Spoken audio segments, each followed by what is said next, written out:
Welcome to the To Love, Honor, and Vacuum podcast. I am Sheila from the To Love, Honor, and Vacuum blog, where we like to talk about how to make marriage a passionate adventure and not a giant to-do list. And welcome to our first podcast, which is also on YouTube. Yes. So a lot of people have been used to listening to this, and this is still obviously going to be available on iTunes, Spotify, or wherever else you like to listen to your podcasts. But now my sister, Sheila's other daughter, is actually doing our video production and is our video director. And so we're also going to be available on YouTube if any of you would like to watch me get angry. Watch Rebecca's rant. Instead of just listening. Yes, there we go. So today we are starting a whole new series in the entire month of July called Sex Questions You Can't Ask Your Pastor, which is a weird dynamic for mother-daughter to talk about. This entire job is a weird dynamic. Very weird dynamic. So we're so far past that. Let's just embrace it. Yes. And the reason that we are doing Sex Questions You Can't Ask Your Pastor in July is because my book, 31 Days to Great Sex, is relaunching on July 14th. I used to publish a version of it, a honed, smaller version of it, but we've bulked it up. I've created some new challenges, and there's so much extra info in there, and it's now being published by Zondervan. And so I have a box that just arrived that I have not opened yet. So we are going to open. If you're listening on audio, I'm sorry that you can't see this. Yes. But we are going to open that box and just take a look at the books for the first time.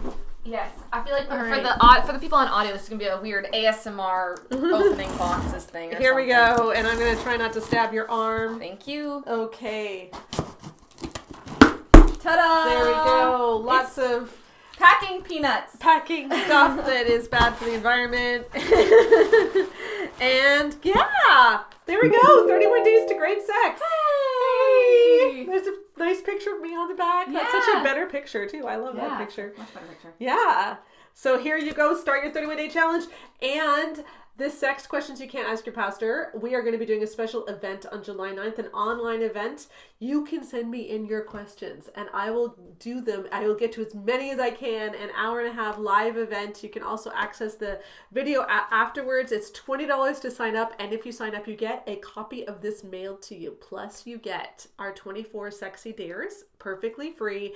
And you'll get an ebook based on all the questions that we've answered. So for $20, you get 3 different products and you get to ask me a question that I will hopefully get to in that hour and a half. I'll get to as many as I can. So click on the blog description or the podcast description for this podcast and the blog post that goes along with it. And you can sign up, which is super cool. But we are going to get to some sex questions that you can't ask your pastor right now. So yes, put the box down. We will get to the very first one. Here we go. So a woman asks, do you want to read it? Sure, I'll read it. Okay. All right, so a woman emails us and asks, I've been blessed with a wonderful husband who in the last year or so has been putting in some major work on himself for various things.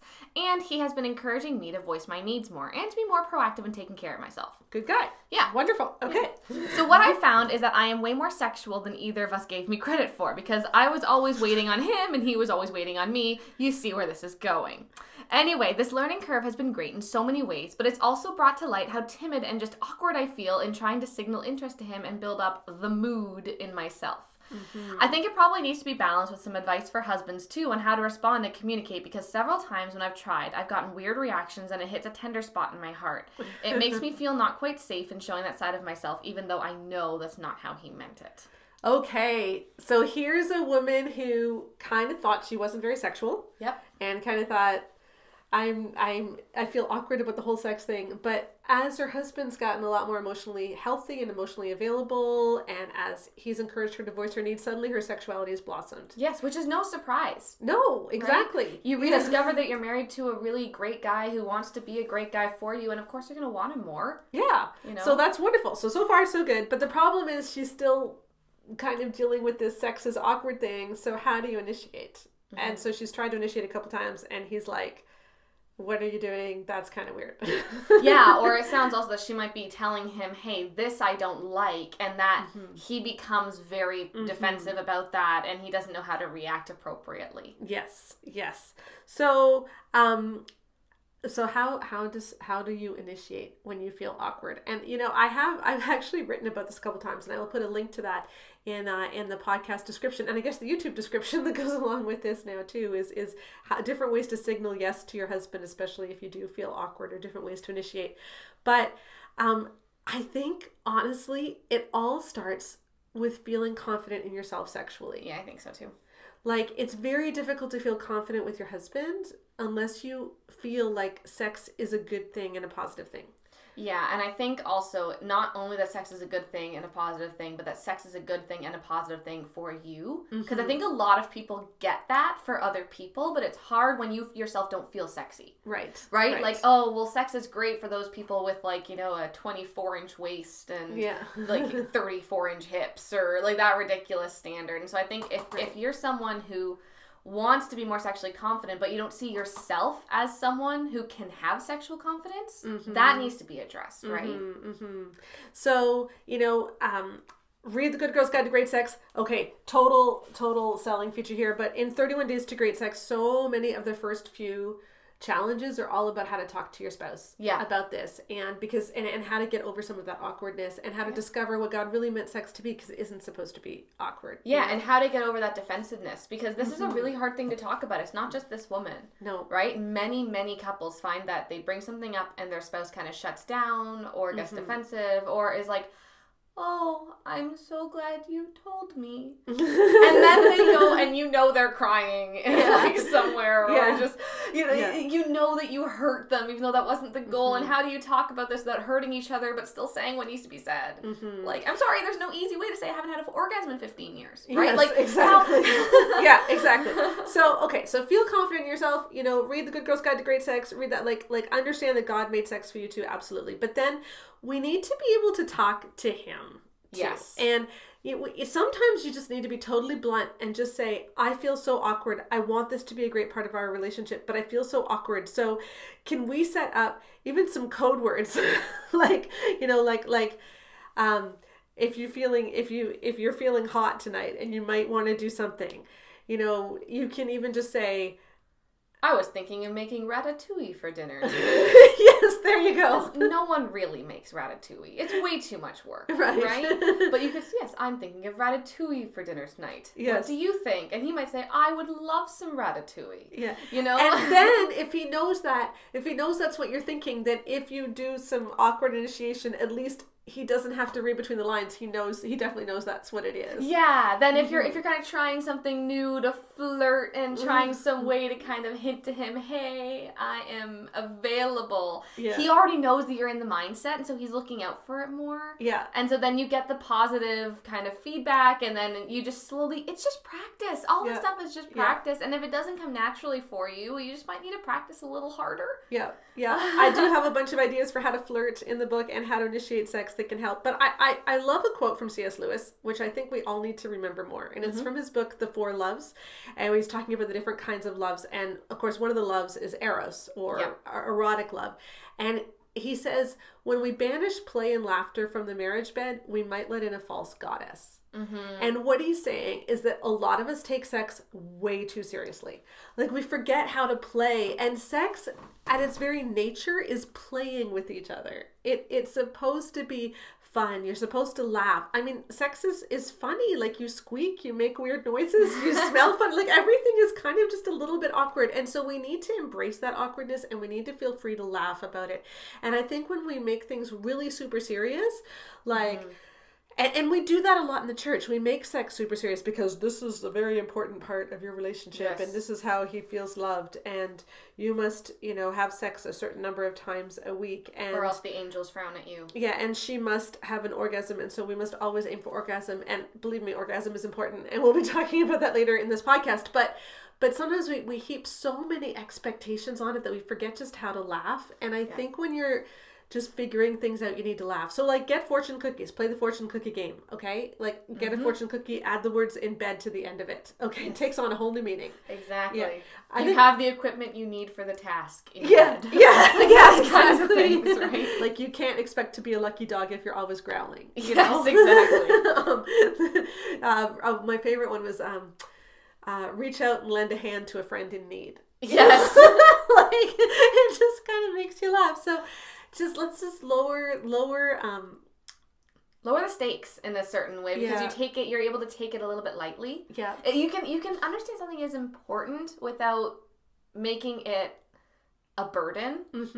Something can be important, but you can still kind of take it lightly. Yes. So so take a look at that, and I hope that helps. And guys, if she's trying to flirt, even don't if make she's her doing feel it embarrassed awkward, about it. Yeah. And like, and women, if he's trying to flirt, don't make him feel embarrassed about it either. Now, sometimes he flirts in a way that you really don't like. Like, if you're doing the dishes and he grabs a boob, that's totally a turnoff for most women. Okay, and so, but that's a good time to say, hey, hun, how about we do that later? Yeah, or like if you have a spouse who's very confident in their flirting methods, and like 85% of the time it works, but then 50% it's like, wow, that actively worked against what you were aiming for. Yeah. Now that might be an appropriate time to be like, yeah, I don't know, not really okay with you comparing me to your mother. Yeah. Like those kinds of situations you might want to speak up. But in general, use wisdom, know your spouse, and be an encourager. Don't be someone to heap more embarrassment and shame on your spouse. Okay. Here's a question from a woman who's struggling with making sex a priority when they have little kids. Yeah. So, here, let's read this one. My husband and I have been together for a decade. We were never a sex everyday kind of couple. We reliably had sex once on the weekends and occasionally during the week. I think the main reason we weren't super active in the start of our relationship was because we were both gaining weight and commuting over an hour, so we were unmotivated and tired.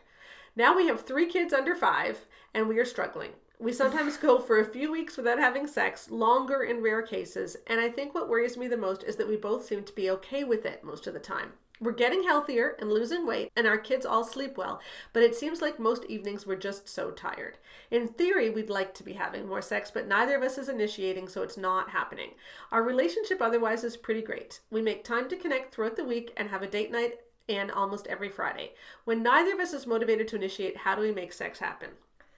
Yeah, I mean, I know she said, like, we have 3 kids under 5 and we're struggling. I would say that I think the we're struggling just means we have 3 kids under 5. I think that's a little bit redundant. Yeah. I will say that. Yeah, exactly. I'd like to go off on a bit of a rant here. Okay, because we hear this question a lot. Yeah. And this is almost universally what people say. Like, okay, look, I know I'm supposed to have a great sex life. I know I'm supposed to want sex, but I'm just so busy and it's the last on our to-do list, and what do we do? How do we make sex better? And you know what? You're managing to have a date night in every Friday. You're managing to teach your kids how to sleep. You're managing to work. You're managing to get healthier. You're managing to do all of these things. And why are you managing to do those things?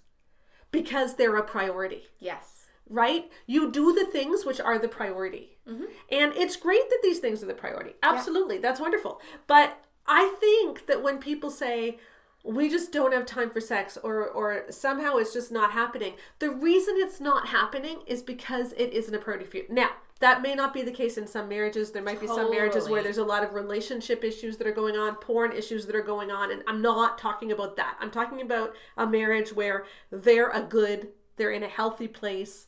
You know, they're both. And both of them seem equally contented with the lack of sex. Right. That's a big thing too, right? It isn't like one spouse is just, I could go without, and the other spouse is like, but I can't. Yeah. So this is something where they're just kind of in a bit of a motivation rut. And what do you do about that? Well, you need to start thinking long term. You know, it's like, what do we want in our life? Yeah. And what do we want for our marriage? And if your marriage is getting boring, and if you're really content to have that Friday night date in where we watch a movie and we cuddle, which is great, by the way, wonderful, or whatever it is that you do on your Friday night date in, there's no reason why you can't also have sex there. Yeah, and I do want to say that I think that a lot of people, especially parents of young children, kind of feel like they need to have the sex life now that they want in 5 years. And that's not necessarily true either. There are things that need to be priorities. And you might be in a season of life where you have sex twice a month. Yes, and that's okay. And that's okay. But it is a priority. But it's a priority in its proper place, right? For them, their health and making sure they're working out every day and they have energy to work out may be more important. And so they may need to be going to sleep at 9:30, and so there simply isn't a lot of time for sex. Yeah. You know, because maybe they're getting their health under control since they have 3 young kids, right? Right. Or maybe there are just stuff with family and there's other things.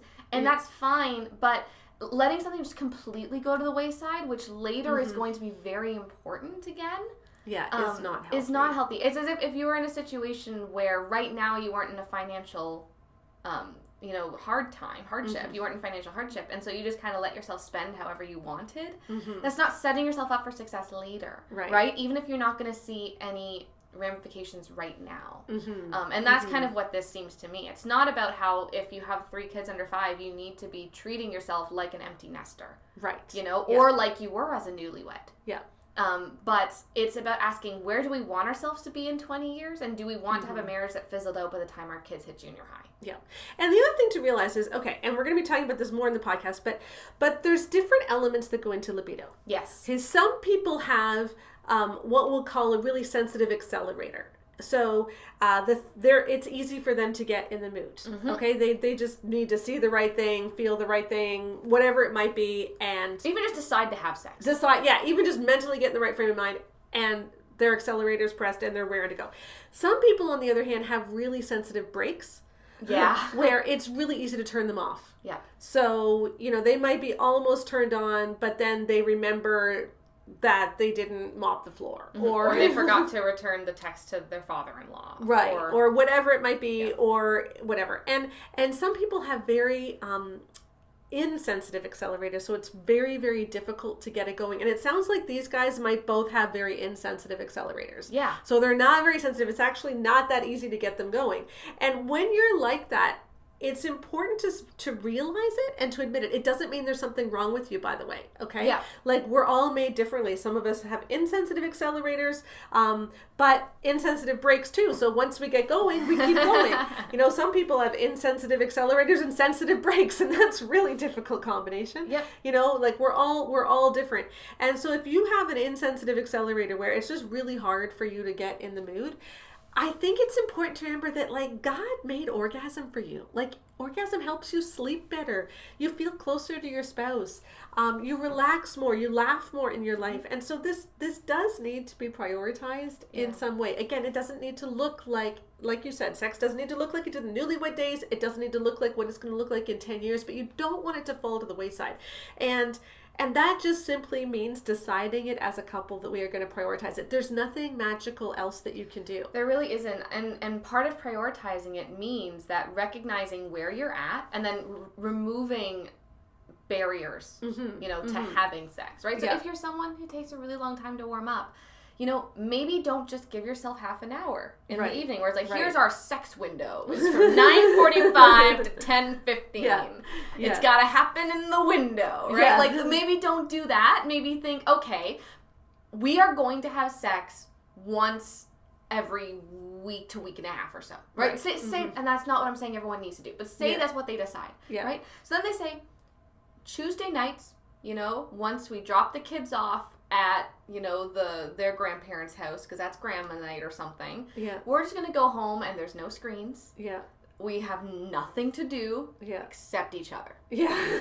Like, we are going to, in essence, make ourselves bored. Yeah. So that the libido can be like, I know something you can do. Right? It's like, would you like to clean the bathtub?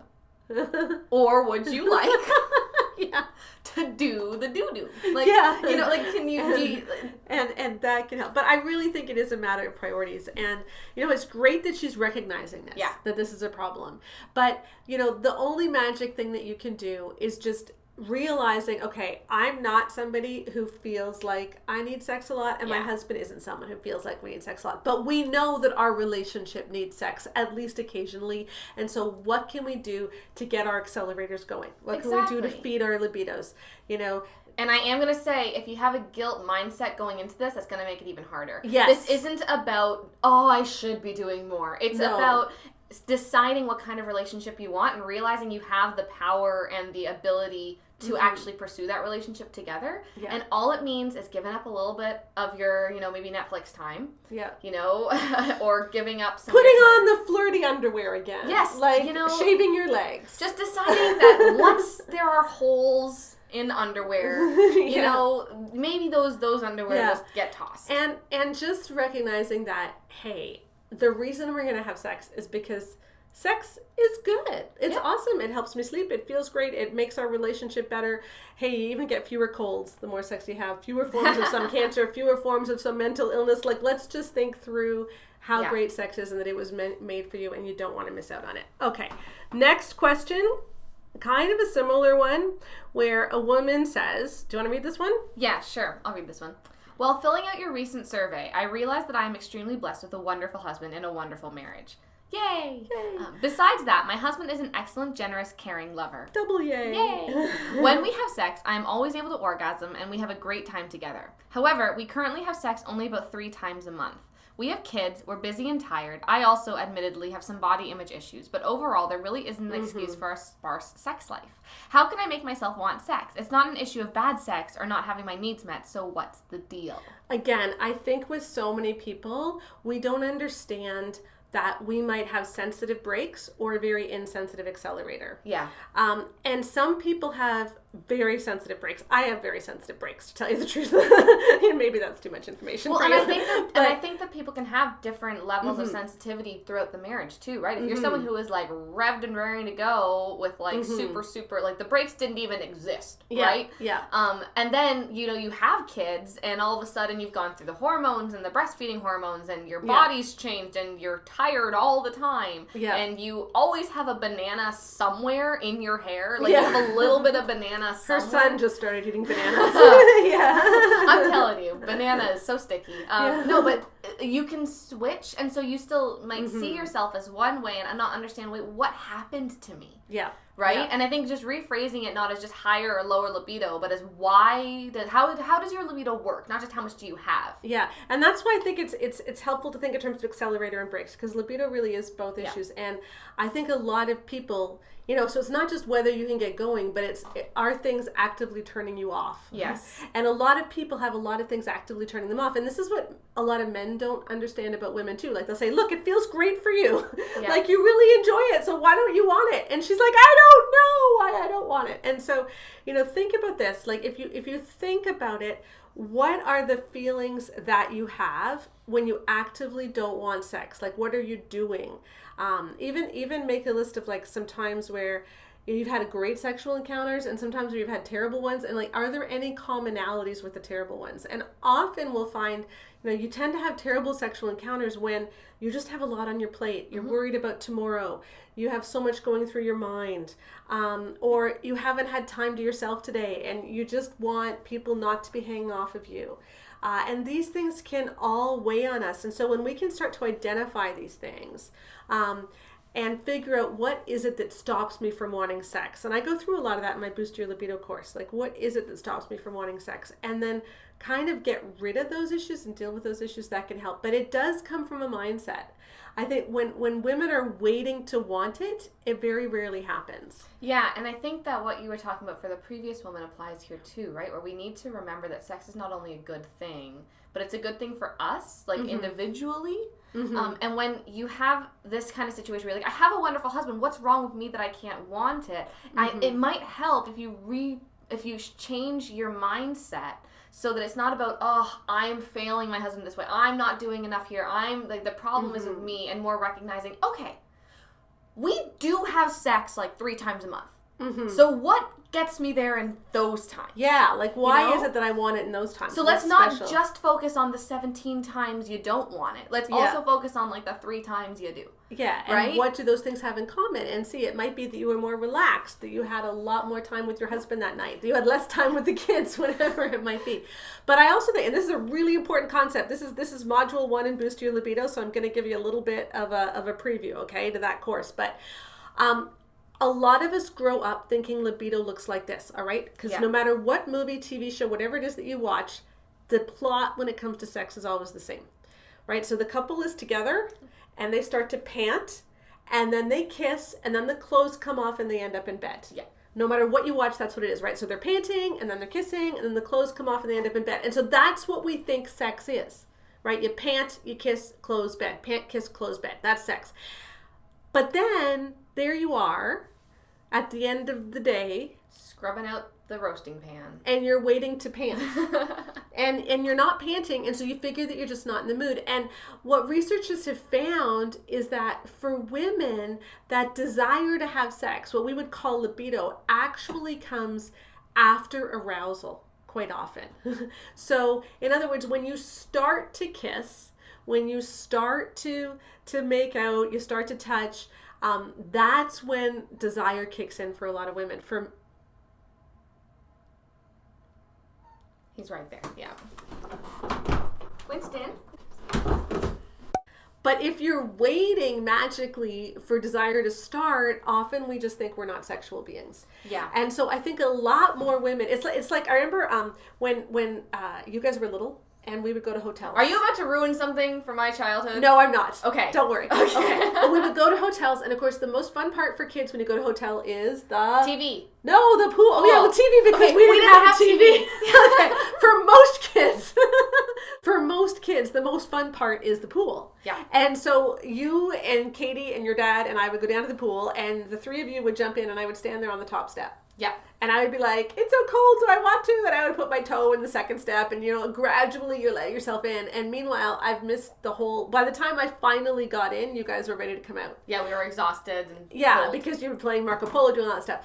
But and if I had just jumped in the beginning, it would have been very cold.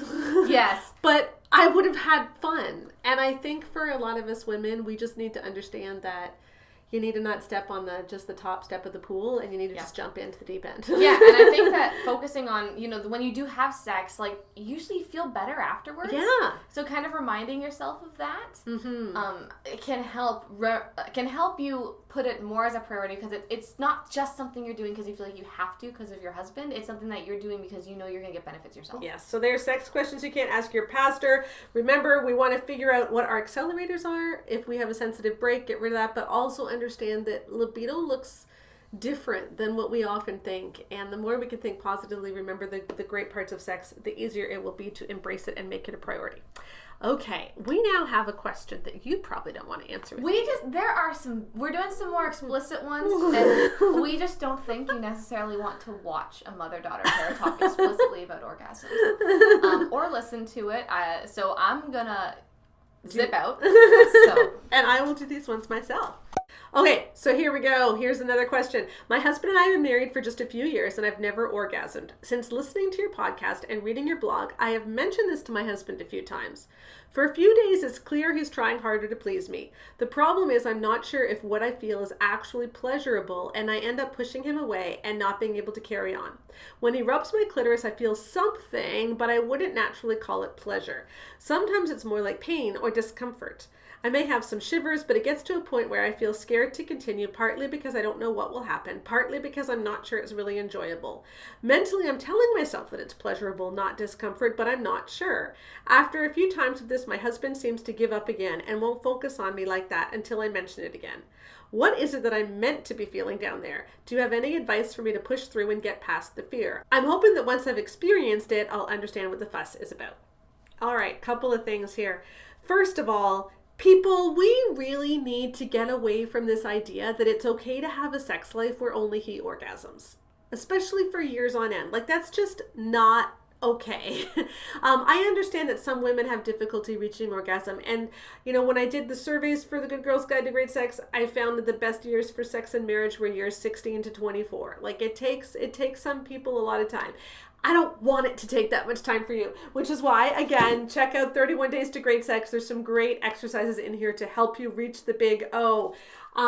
But this idea that it's, sex is fine and it's normal that only he orgasms, really, we need to ditch that. And we need to work at making sure that she's feeling good too. Now, that being said, he's going for her clit and she's feeling nothing. And she says, I'm not sure if what I'm feeling is pleasurable. If you're not sure, it probably isn't. And, if your sexual arousal level is 0 and you're feeling a little bit nervous about whether or not it's going to feel good and you're feeling super awkward, it's not only 0. It's probably like a -10. Like, you've already hit some of those breaks that we just talked about, okay? So you're at a -10.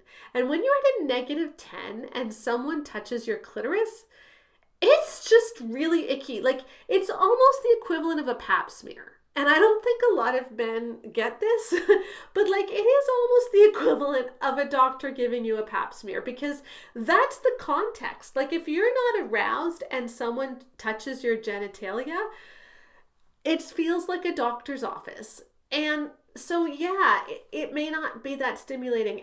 I did some blog posts recently on how arousal is the missing piece for many people. And what I think a lot of people are going through is that they are reading these books that talk about how to stimulate her, and they're going straight for that without looking at the broader context. And in order for her to feel aroused, she needs to feel relaxed, and she might need a lot of time, and she needs to be touched in all kinds of different places.